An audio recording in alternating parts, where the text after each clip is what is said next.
আসসালামু আলাইকুম everyone, welcome back to my channel Tasin's mom recipe. তো আজকে আরও একটি নিউ রেসিপি নিয়ে চলে আসলাম আপনাদের সাথে। তো আজকে আমি দেখাবো খুবই সিম্পলভাবে পেঁপে দিয়ে মাছ রান্নার রেসিপি। তো আশা করছি আজকের রেসিপি আপনাদের কাছে ভালো লাগবে। তো প্রথমে আমি একটি প্যানে দিয়ে দিয়েছি পরিমাণ মতো তেল, তারপরে দিয়ে দিলাম পেঁয়াজ কুচি পরিমাণ মতো। তো তারপর আমি এগুলো দিয়ে তো একটু নেড়ে চেড়ে হালকা ব্রাউন করে নিব।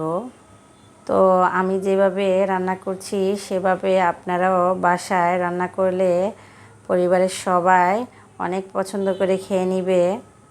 তো তারপর আমি দিয়ে দিয়েছি স্বাদ মতো লবণ, তারপর দিয়ে দিব রসুন বাটা 1 চা চামচ।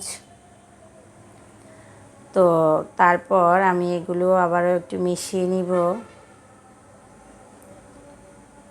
তো মিশানো হয়ে গেলে আমি তাতে দিয়ে দিব 1/2 চা চামচ হলুদের গুঁড়ো আর 1 চা চামচের থেকে একটু কম মরিচের গুঁড়ো, শুকনো মরিচের গুঁড়ো। তো তারপর দিয়ে দিব 1/2 চা চামচ ধনিয়ার গুঁড়ো এবং 1/2 চা চামচ জিরার গুঁড়ো। তো এগুলো দিয়ে আমি একটু পানি দিয়ে এখন এটা মিশিয়ে নিব।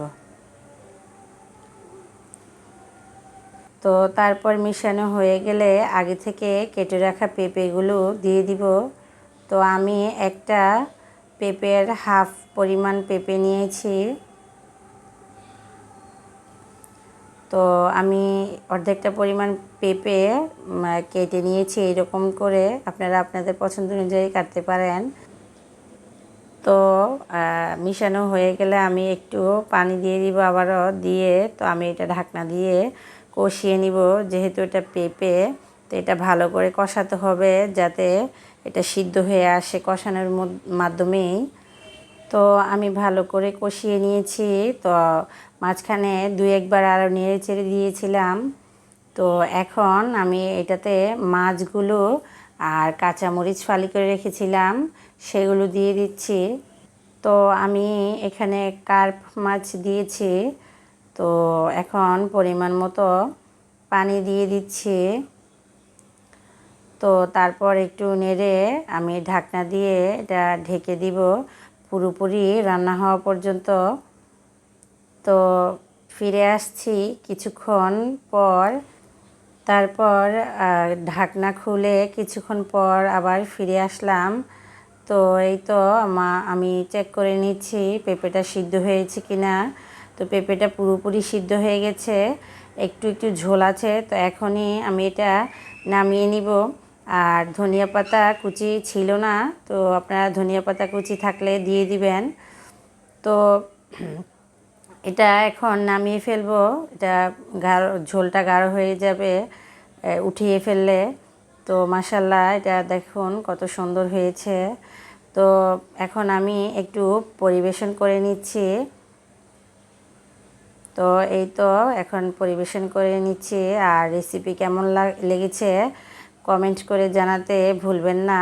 ভালো লাগলে ভিডিওতে একটি লাইক দিয়ে চ্যানেলটি সাবস্ক্রাইব করে পাশে থাকা বেল বাটনটি অন করে দিবেন, যাতে আমি নতুন নতুন ভিডিও আপলোড করার সাথে সাথে আপনাদের কাছে নোটিফিকেশন পৌঁছে যায়।